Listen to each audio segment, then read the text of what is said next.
Hi lovelies, Salibonani, Linjani. I hope you're keeping well wherever you are. So today's video I'm going to be chatting a bit more about living with extended family, and if you're considering moving back in with your own parents or potentially your partner's parents, in-laws, then this is a perfect video for you. If you're new to my channel, then hi, my name is Prim and welcome. So I'm going to get straight into the video. I've got 5 points that I have reflected on recently. If you already follow me, you'll know that our saving journey towards purchasing our home, our flat, was based on moving back in with parents. Although we're both professionals, the cost of living where we live in the UK is quite high, and there was no way that we could make up that bulk sum of a deposit without actually sort of taking away some of our monthly costs to save that amount. Okay, let's get into the video. So the first thing that I really think is important to kind of consider as well is how house chores are going to be divided. So I moved into a traditional home, mother-in-law, father-in-law, my brother-in-law, and naturally my mother-in-law was the key person for cleaning, cooking and all things home. So coming from a Zimbabwean background, that's not unusual, and that was a template that I'm used to and something I've seen in my own family home, and kind of the same template we were applying in our flat. However, going into this space, I had to be really mindful about making sure that obviously you don't cause offence, but my mother-in-law from the get-go was really clear on wanting the space to be ours collectively. So when it came to the kitchen, for example, she wanted me to have free reign in terms of the type of meals I cooked and not to feel like I was limited or restricted. So for example, my in-laws don't eat seafood. However, we were still able to do salmon nights and different things. If I was cooking, I was just mindful to make sure that I had like a chicken alternative for my mother-in-law. When it came to cleaning, I think there was a natural, if you've used the space, you clean. Obviously, both grandparents are still professionals. When I say grandparents, I'm referring to my in-laws. So, you know, there was kind of this sense of awareness that if you can't get to something at the time, then people will get to it later. And we were able to work around that. But I would advise that for me, if I'm going into a new space and I'm navigating family members, I had a real conscious mindset of that, you know, from using the space, just try and keep it clean at all times. It just made it so much easier. So I was always doing like a quick clean. So like in the evening, if I've made dinner, just quickly wipe everything, like in terms of surfaces, and wash, you know, the pots that we've used. And then if they're dishes, my other half was washing, or my brother-in-law, we just had a bit of a system that before you actually sort of sit down to relax for the evening, you've just done a quick tidy. And then, you know, just cleaning as you go for other communal spaces like bathroom, the lounge and things like that. And then I used to love to do a deep clean at the weekend, and my mother-in-law is very similar, but she's like the type to like pull the sofa forward, take off lace curtains, wash them, that kind of thing. So she's like more about like bigger deep cleans, but I was always really kind of cracking on Saturday morning, that's my thing. So we had a really good balance in terms of that, but we didn't necessarily have a conversation, it just then ended up happening over time.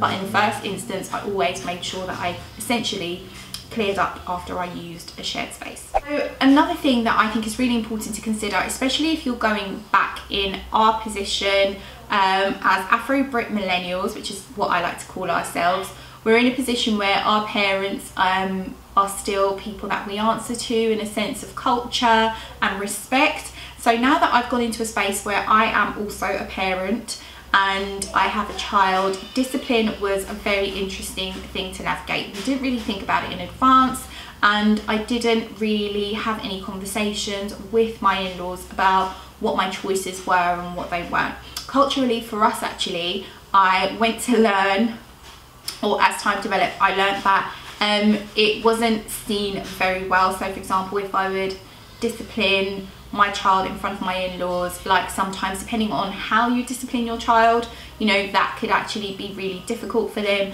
to process. And I remember on some occasions my father-in-law would say to me, right, well, you're doing naughty step, I'm just going to pop up the stairs, and then, you know, when we're all done, you just let me know. And that was just because naturally in the position of grandparents, you know, they want to discipline with love. But as we were going through toddler tantrums, I was quite firm, and sometimes I think that was hard for them to see. So I think if you are looking to move into a space with family members and you have a child, you have to think about how some of your techniques might not always be their techniques, and to adapt those techniques and be a bit softer but still sort of stand your ground. So there are things that we definitely adapted, and some things that were a little bit hard. I remember when we were doing sleep training, we were obviously still with my in-laws, and I prefer a cry out method, whereas my husband had an alternative method where, you know, he thinks it's okay for you to be present. So things like that were difficult because we weren't necessarily in our personal space, but I can, you know, genuinely say we didn't have any discussions about it. There was just a natural understanding that there were certain techniques that I couldn't really use in front of them because I didn't want to make them upset. So for example, if you're going to shout excessively and things like that. So over time, for example, it helped me to then, you know, sit down and have a conversation with Riley, do a lot of explaining, or be close to him when he was doing the naughty step technique, and actually talk through what he had done wrong to help him understand better. So in that way, I think over time it became a lot more collaborative, but in the first stages it was really, really difficult to still stand my own in that space. Another thing that I think is really important is considering if modifications are needed to the home and the space that you're going to be moving into. So for us, we were basically moving back into my husband's old room, which is quite a large room. However, it was difficult because we were now essentially asking my brother-in-law to move into a slightly smaller space and readjust. So we did decorations to both the rooms just to make them nice and fresh. So things like painting, rug doctor, I think we modified some wardrobes because essentially we needed to fit items in for 3 people in one space. And my poor brother-in-law had to kind of uproot into a tiny box room space, which we're forever grateful for. But yeah, so we did a little bit of modifying, measuring the space to make sure that some of our furniture that we were bringing back from our rented flat would fit into the space. We had to also check if we had enough room in the loft, which thankfully they have a massive loft. So pretty much for 2.5 years, our flat was up in the loft. Most of our furniture was up there. My husband was able to dismantle, and we were able to just freshen up the space to fit our taste and to fit my brother-in-law's taste, mindful that, you know, normally things were decorated to match my mother-in-law's taste, like if her guest room would have floral cushions and things like that, because obviously she wasn't expecting to have anyone back or to have boys in that space. So they were really lovely in supporting us to do that, to get rid of things that we felt like we didn't need. I think we had, for example, TV stands that weren't going to be fit for purpose but weren't worth you know, dismantling and putting back together. You know how IKEA furniture is sometimes. So there was a mix of recycling stuff, clearing out spaces, refreshing walls, refreshing carpets, and it wasn't that costly. I think we probably spent £50, maybe 100 max, just getting paint in, getting the things in, and then once that was done, the space was pretty much ready and set for us to kind of move in as a blank canvas, and vice versa for my brother-in-law. So another element that I think is so important is to consider how to communicate with your partner effectively.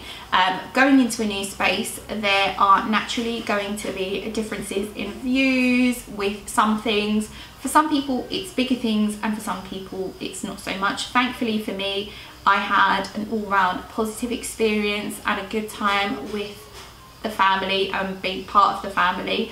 I'd already been part of the family for 2 years, so kind of moving into the family space for 2.5 years wasn't as daunting. I think at first I found it really difficult to be my usual personality in front of everyone, like to get involved in family debates and things like that, and naturally I found my space. But I think one of the key things was wherever I had an issue or I wasn't happy with something, I think one of the things that I quickly learned and realised was that it was best to have that conversation with my husband, because he was kind of like the gateway and the bridge for anything that I didn't understand, and hopefully it would have been the same vice versa. If there was anything that I was doing that could have potentially caused offence, upset, or just generally a lack of surety, he would be the main point. And I found it so much easier to just go through that process than to be kind of confrontational. Okay guys, and finally I would say one of the things to consider is how to protect your marriage or your relationship with your partner.